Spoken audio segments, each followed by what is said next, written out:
All right, why don't we go ahead and get started? Hello, everybody. Good afternoon. My name is Tracy Grunenfelder, and I oversee the Jail Technical Assistance Program with Office of Forensic Mental Health Services. And welcome to the DSHS Jail Technical Assistance Learning Event. I'm going to turn it over to my coworker, Kate Ireland, to do an introduction of our presenter. Hello, good afternoon, everyone. This is Kate. I get to introduce Janel today. Janel McFeat is the Executive Director of the Washington Statewide Reentry Council. She received her BA in Social Work from Pacific Lutheran University and has 23 years of experience working with justice-impacted individuals.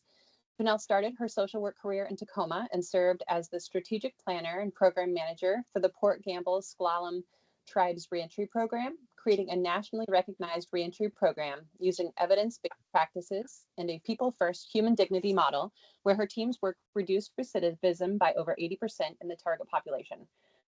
She's a White House Champion for Change nominee and recipient of the Linda Gabriel Human Rights Award, among numerous other honors, for her leading work with formerly incarcerated people and their families. So with that, I will turn it over and welcome Janel.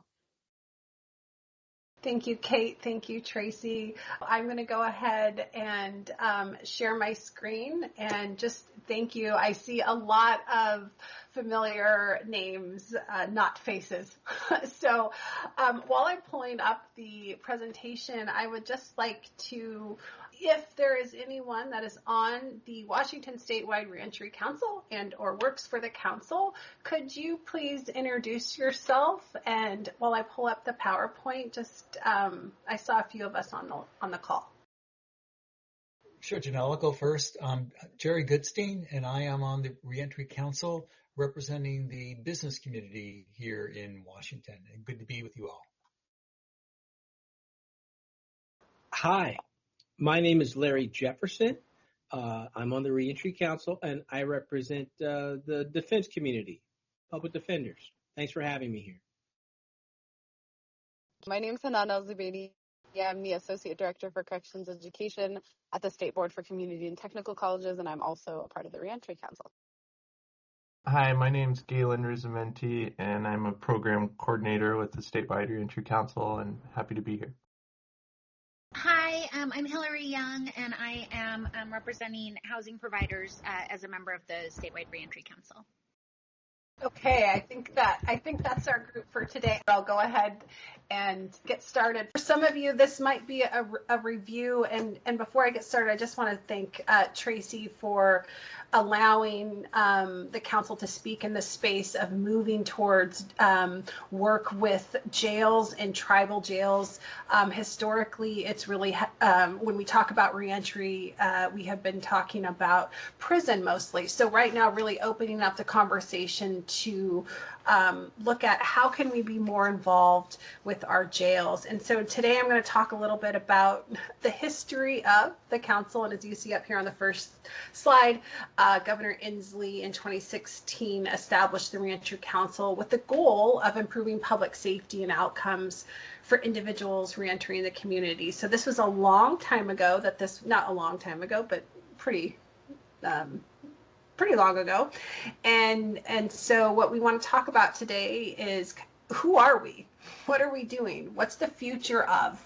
And some of our successes, but most importantly today, because of the audience, is that jail expansion and what does that look like? So for those of you who are new to the council's work, we have a brand new mission statement and vision. And so the council advocates for Washington laws, investments, and attitudes that improve reentry outcomes and increase public safety by supporting equitable reentry systems that are more humane and restorative.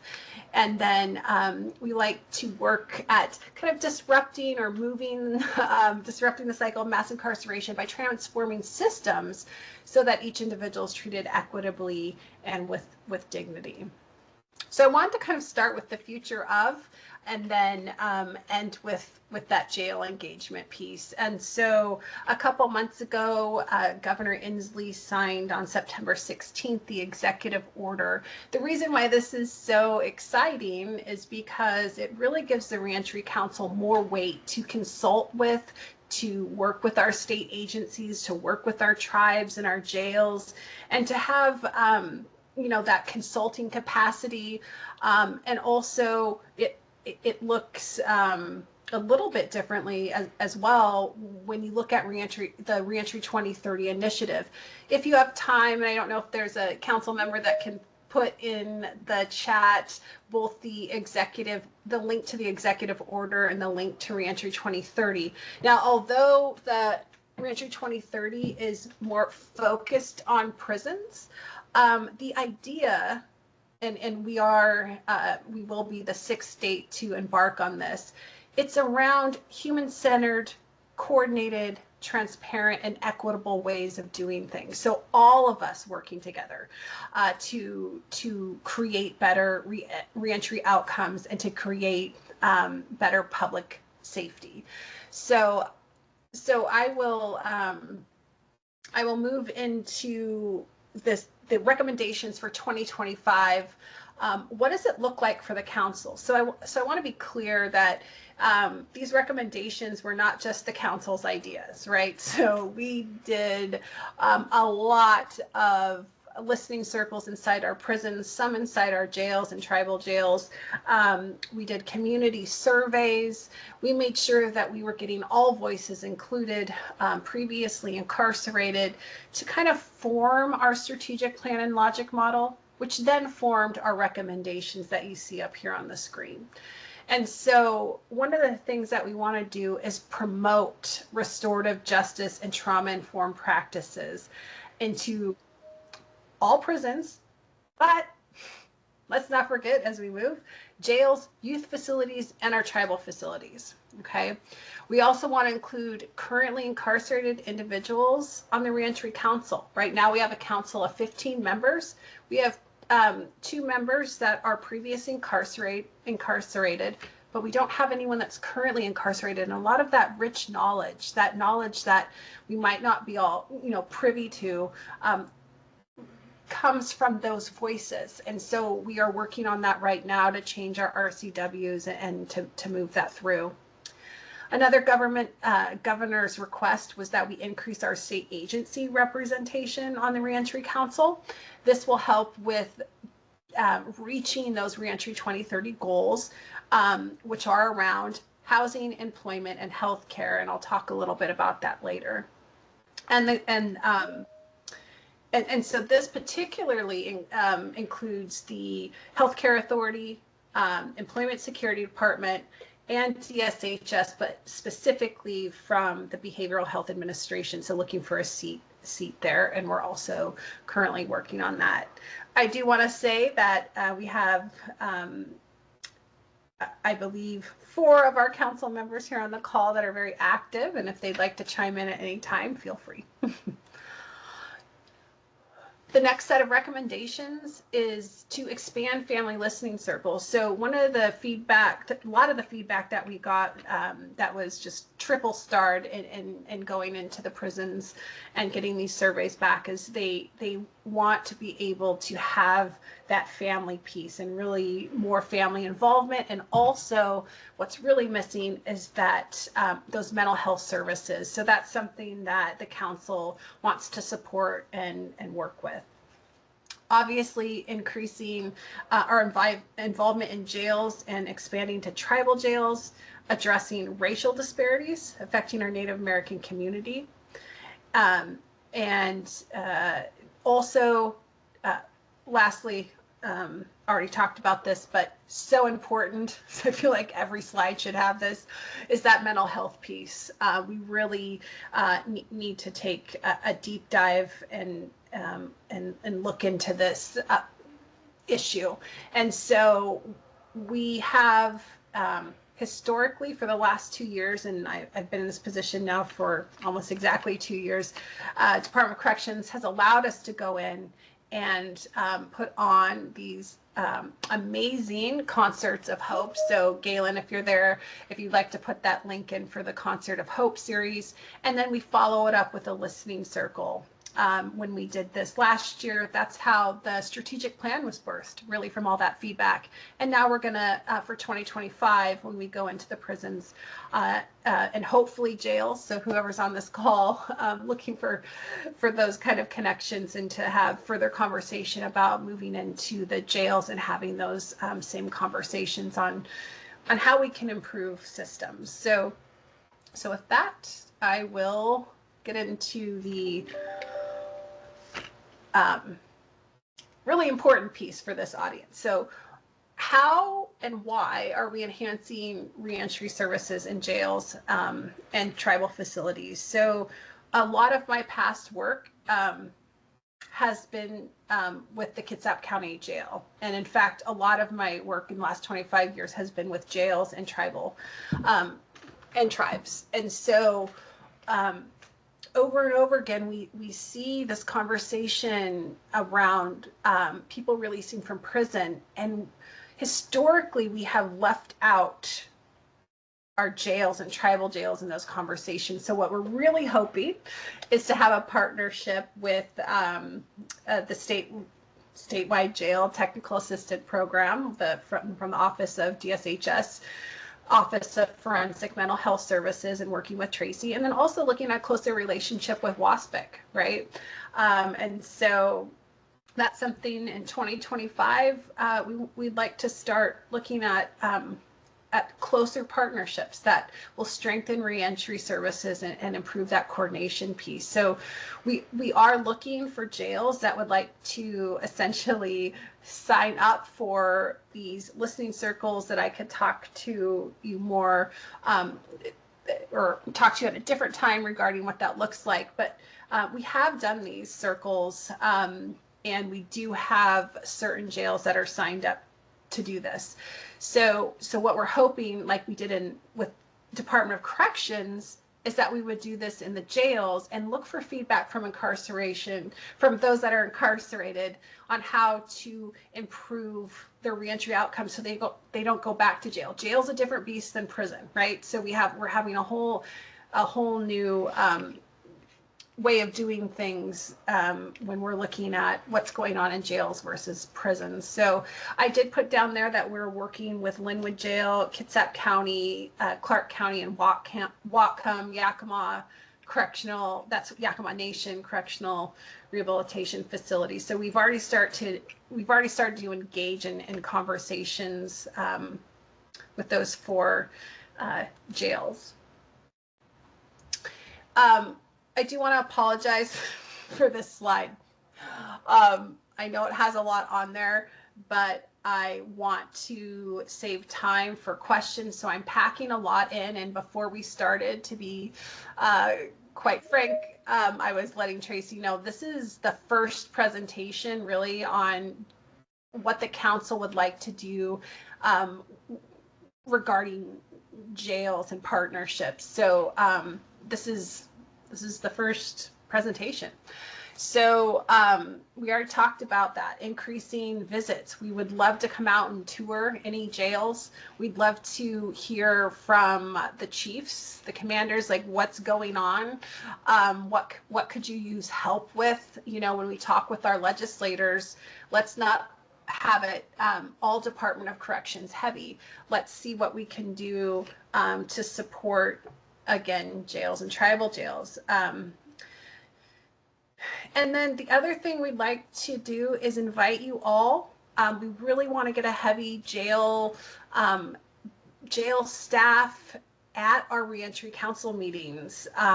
They happen we have them every other month. Our next council meeting, and Galen, if you can hear me, if you want to put that information in the chat, the next council meeting, I believe, is July 9th. And that's a really good time to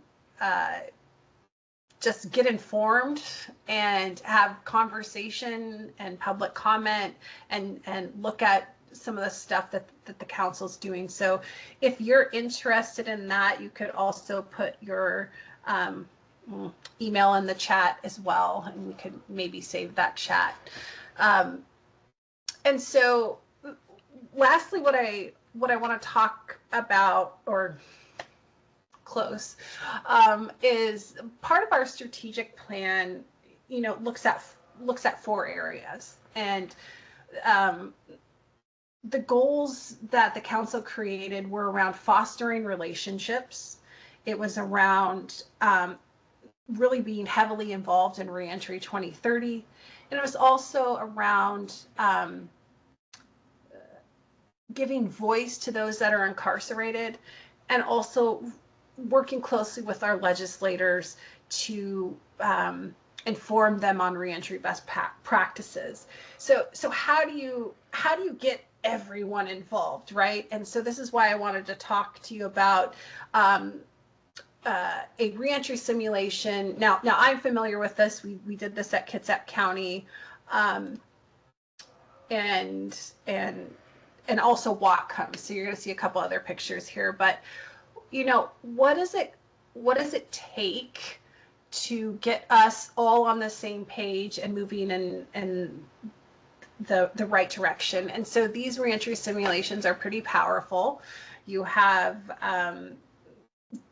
jail staff, you have formerly incarcerated, you have the Native community, you have prosecutors, you have chiefs of jails, and so you have community, right? And so the idea is to kind of go through and walk through this exercise in empathy, right? Just take a moment and you walk through this, and it is chaotic. It is hard. Like, I cried when I went through the first one, right?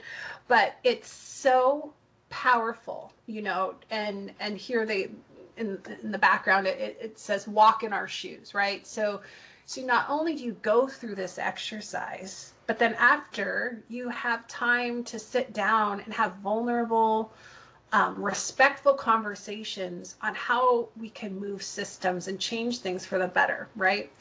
And so that's something that I think is extremely important. And to have secondary conversations with our jails here in Washington State on how we can build out those reentry simulations, would love to do that. I wanted to mention, because we're moving towards working with jails, I worked with Rep. Davis, and I believe Trina's on the line here, and so we got funding to basically, as you see up on the screen there, proviso funding to launch a trauma-informed, peer-led pilot program at Linwood Jail. And so this offers intensive case management, both pre and post-release, emphasizing on a human dignity approach. And so this is the first time the Reentry Council has received proviso funding specifically for jail programming, and this is something that we are going to try to continue to fund and to expand on. And so with the Linwood Jail Project, all the peer coaches are trained in motivational interviewing. They're trained as restorative circle practitioners. As you go through the list, you can see correctional assessment intervention system. That's a criminogenic risk and needs assessment. And not your basic individual service plan. So this is really a thought out, for lack of a better word, beautiful way of bringing those that are transitioning from jail into the community, and they will be followed from jail outside and into the community. And once they are released from jail, they have that support system, and they have the opportunity to put on restorative circles. And so those restorative circles consist of the person who committed the harm, potentially the person who was harmed, family, law enforcement, community. And I'm a restorative circle practitioner. I've been doing this work for a really long time, especially at the tribe, at Port Gamble-Scolum tribe. And I will let you know that there has never been a restorative circle that has gone south. This is a place of healing. This is a place of just togetherness, vulnerability. And when we're looking to the future of reentry, a punitive punishment model actually doesn't work statistically. And so we've got to start creating alternatives, right? And part of that would be restorative circles. And part of that is also looking at trauma, right? And healing that trauma. And so the only reason I put this slide up is this is the work that I did at Port Gamble. And we did kind of a combo for the jails, or the jail in Kitsap and our tribal jails, where we had kind of a deep dive into trauma-informed care, and then we held these restorative circles. So very powerful, something I miss dearly. In this new possession, I get to do a sprinkle of this, but very, very important in reducing recidivism and changing lives. I know that in the flyer it talked about or mentioned what are our successes, right? And so this happens to be perfect timing, and these are our last two slides, is that we just had to put together a biennial report. And so in that report, we had to talk about what did we complete in the last 2 years. And so when I came in January of 2023, we had an audit, right?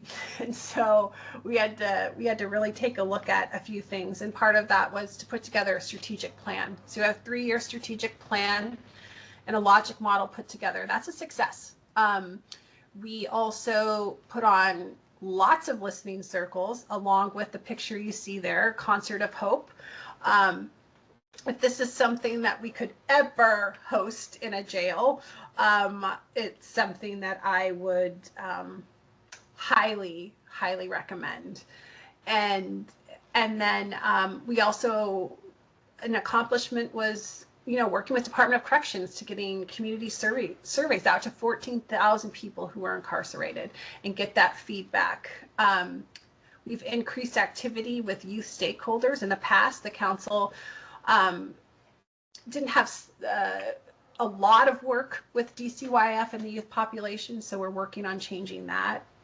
And then also we are working with getting incarcerated individuals at the council meeting. So the last council meeting, or prior to, Whatcom County Jail was there, and we had someone from Whatcom County jail that was incarcerated speak. That was the first time ever. Very different perspective than conversations we have with people that are incarcerated in prison. So in 2025, would love to see if a jail would sign up for that. And then also holding, we held the first ever council meeting on tribal land, and we'll continue to do that. So lastly, we met with officials from Thailand to discuss better support for incarcerated women. So we met with, I am blanking out on who the exact names, but we met with Thailand officials that worked in the women's prisons, and we exchanged ideas on UN Bangkok rules. So essentially those are global best practices for women that are incarcerated, and that was amazing. We were able to really exchange ideas and take lots of notes, and in fact invited to go out there in February as well to see the work that they do with the women. We already went over, we signed the executive order and embarking on Reentry 2030. We also received proviso funding to support the Divine Alternative for Dads program. Often that goes unnoticed, and that work goes unnoticed, so happy to fund that. And then the 4 bills that were passed, House Bill 2084, which is the Ombud's oversight for construction apprenticeship. We're already starting meetings about that. releasing with official state ID cards. That also, I believe, extends to jails. The gate money does not, but it expands to partial confinement, and then removing legal financial obligations. And so that was fast, but that's a lot of work that has been done, and we are so happy to have a partnership, or moving into a partnership with our jails. If there is any questions, I'd be more than happy to answer. Janel, this is Tracy Grunfelder. You mentioned that you're already started working with some jails already. Could you again talk about the jails that you already have made contact with and have gotten a commitment, and what does that work look like, or what is it going to look like? Yeah, so I think two parts. So what we would like to see in 2025, and I'm not sure the exact number of jails we have in Washington State, but would like to try to get into our jails and do what those listening circles really, and get some feedback on what's going on, what resources you might need, and such. So we, Linwood Jail, obviously, we're working with, oh, perfect, Rick, I thought it was about 56. And so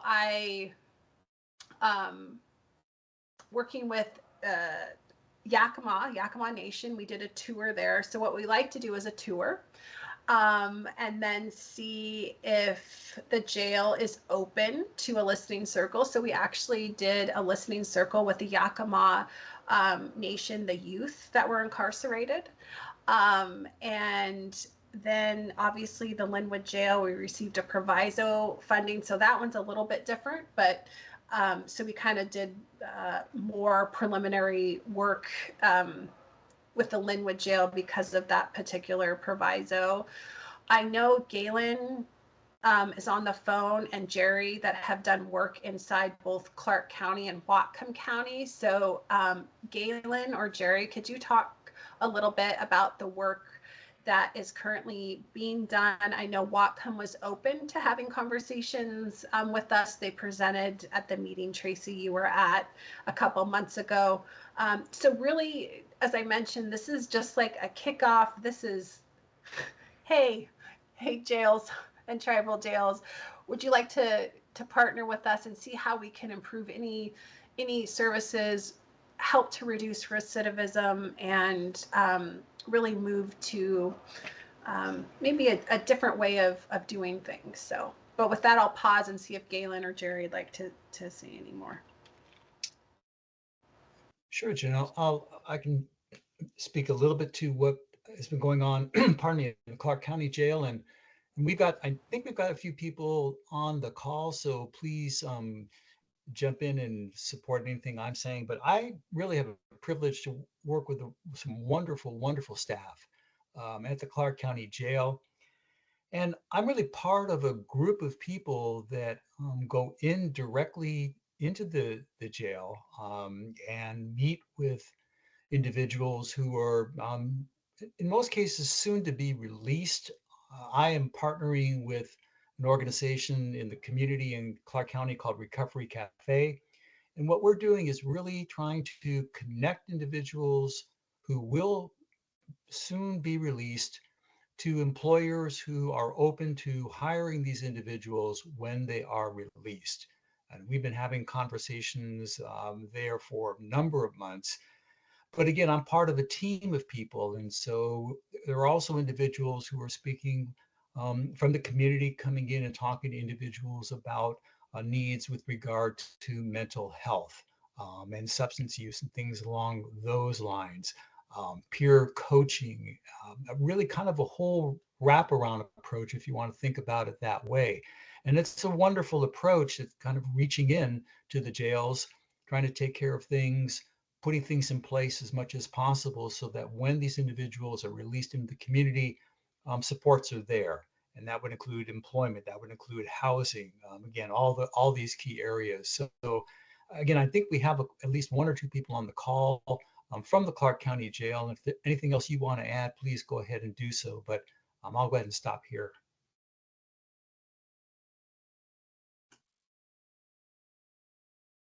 I'll just add briefly, this is Galen.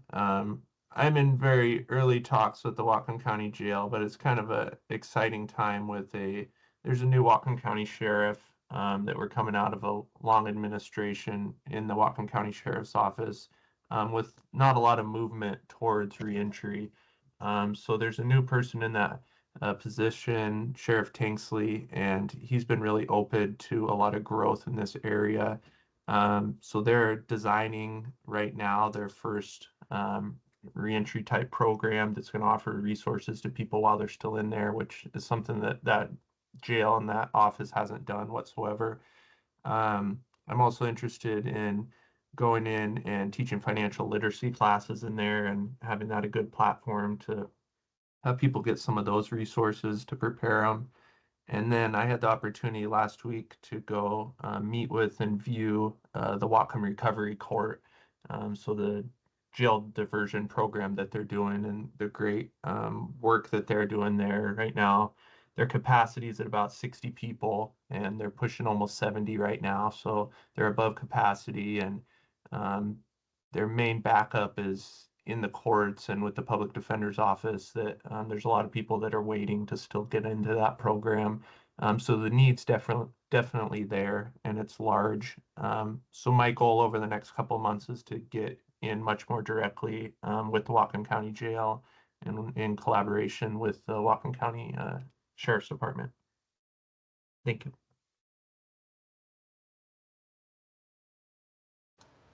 And I just put my email in the chat, and please, this is a pleading, if there is anyone on this call that has connections to certain jails, or if any chiefs or commanders are on the call that would like us to come out and just for a tour or a conversation to see how we can help support and or provide a listening circle, please email me. And thank you, Tracy, for the opportunity as we move to work with everyone that comes out of incarceration.